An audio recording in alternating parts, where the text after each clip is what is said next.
Okay, welcome back to video number 3. You may notice I keep moving. You're slowly getting a tour of my house. I'm trying to keep the light from shining off of my glasses. Very quickly, in this video, we're going to be doing we're going to take your learning out of the silo, and we're going to be looking at some historical issues. We're also going to be looking at some political science issues, as well as obviously the human service application. Okay, we're going to go back in time to the early 1960s. Up until that point in time in this country, at least post Civil War, anybody who had a significant problem, whether it was a physical problem, an emotional problem, a learning issue, a mental health challenge, if someone had substance use disorder, what we call substance use disorder today, if anybody basically didn't fit the norm of society and wasn't a criminal. Uh, these people were sent to very large institutions um, that each state maintained multiple. In most states, there were multiple institutions. These were large. The largest one that we know of was Lincoln State School in Lincoln, Illinois. At its height, it had somewhere around 18,000 people uh, on its grounds in its care. Um, these institutions, again, were very large. They were often out in the country, walled, fenced, gated. There was every attempt to keep people, normal society, whatever that is, out of these institutions, and to keep the people who were in the institutions out of normal society. I know that sounds really bad to us today. In all fairness, this was at that time what people thought was the best that they could do for these individuals based on their understanding and the resources available within our society. So that was kind of the state of things for really about 100 years. People were dumped into these large institutions.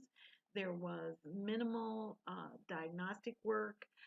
There was very minimal therapeutic intervention. It was really about keeping people basically fed 3 meals a day and hopefully clean, and to keep people who were very low functioning away from people who were very high functioning, so that the high functioning people didn't take advantage of the low functioning people in a wide variety of ways. Fast forward to the 1960s. Several things happened at this point in time. One thing was that we began to see a real explosion in terms of therapeutic and interventive technology that was being developed based on research. This was medications, this was therapy strategies, it was all kinds of things.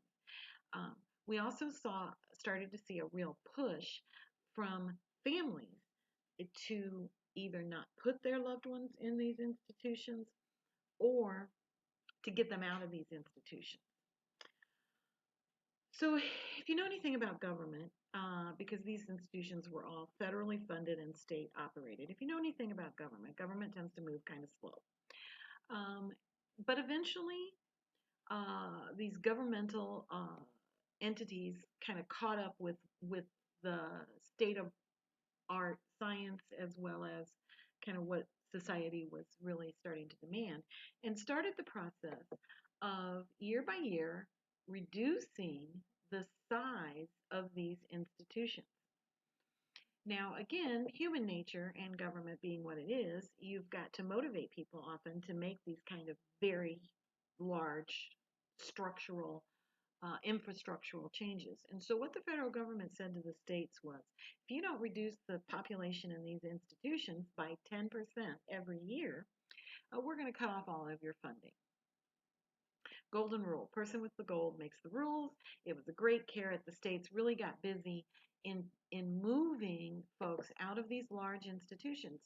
Now, the money that was no longer needed to maintain folks in these institutions started being moved, and I don't have arrows, but hopefully you can follow my cursor, started being moved into housing dollars, medical support for these folks, as well as all kinds of ancillary services, things like transportation, uh, social supports, you name it. And so for a while, we had a pretty good system going. People were coming out of these large institutions. They were going into community-based uh, programming and housing.